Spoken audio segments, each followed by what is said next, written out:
Hi, this is the GE Profile oven.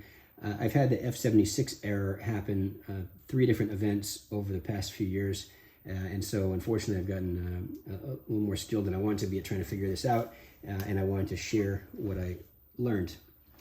First off is each time is, so F76 by the way is an error message that's saying that this touch panel assembly here, which is the forward of these two separate but connected assemblies, is having some error with in its self-test, and maybe it seems like too many keys are being pushed or something like that.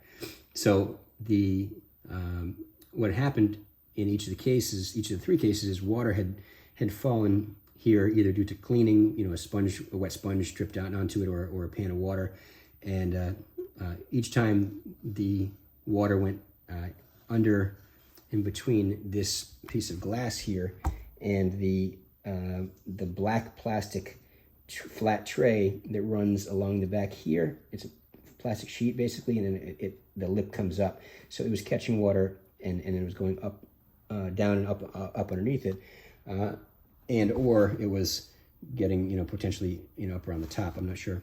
So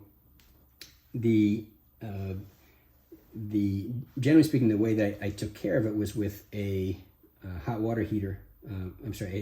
A hot air dryer, and blowing air down and away through this, but using gravity to my advantage, and also using a paper towel, trying to put the edge of the paper towel here. The other thing that I had learned on this most recent time was different. Some of the water that had fallen here somehow got back here onto the back side of the circuit board, and it was water that had some starch in it from spaghetti, and it had dried there. And even after I had dried everything out, I was still getting the message of the F76 error. So what I use is isopropyl alcohol, 91% or more, because if you use anything like a 70 or something like that, you're going to get potentially corrosion and some continuity stuff. You don't want to short circuit, make anything worse than what's already going on, and of course you don't want to use water for the same reasons. I'll give you some teardown info, which is that the first thing you want to do is shut off your power at the breaker, and so when you shut off your power at the breaker, also realize that there's still energy in these capacitors here, that gray and black, those barrels in the back of that circuit board. So you want to avoid touching those. As far as the teardown itself, here's the front bezel, and there are 4 screws along here. So you remove those 4 screws, as well as this handle.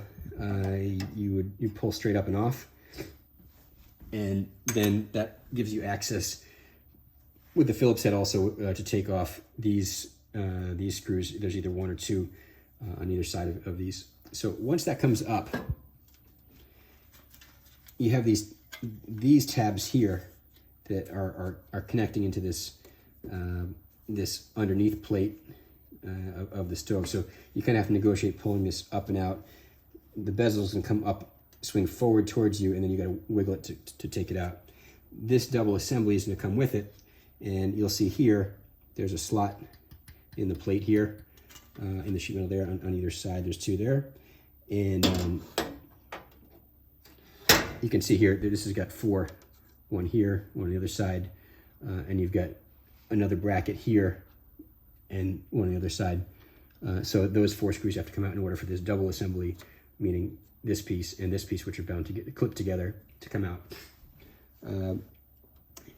You can then take off this, push this pin and remove this wiring harness, which is just what electronically connects this front glass and panel assembly piece.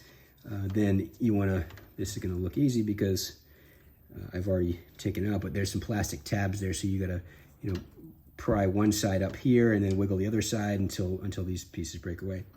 You know, again, when you're drying it, you want to use the paper towel. You want to use the forced hot air from a blow dryer using gravity with to your advantage.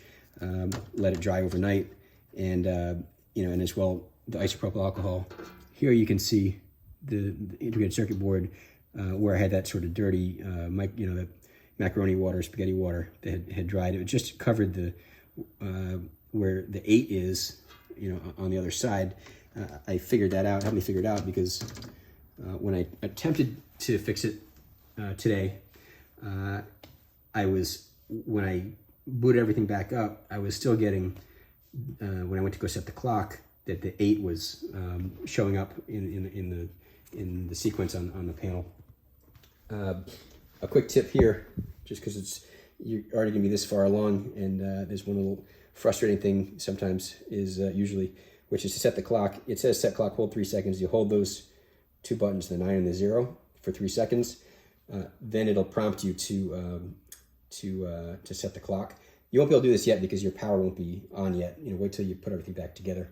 But to do this, so you do that, and then you enter in your 4 digits for your time, and then to submit it, you hit start here. Then it should be all set. I hope that helps and saved you from either buying a new oven or spending $250 in parts and several hours trying to figure out how to fix it. This is my first video, so if you hit like, that'd be fun. I suppose you could subscribe, and I'll have other cool stuff in the future. Happy fixing stuff.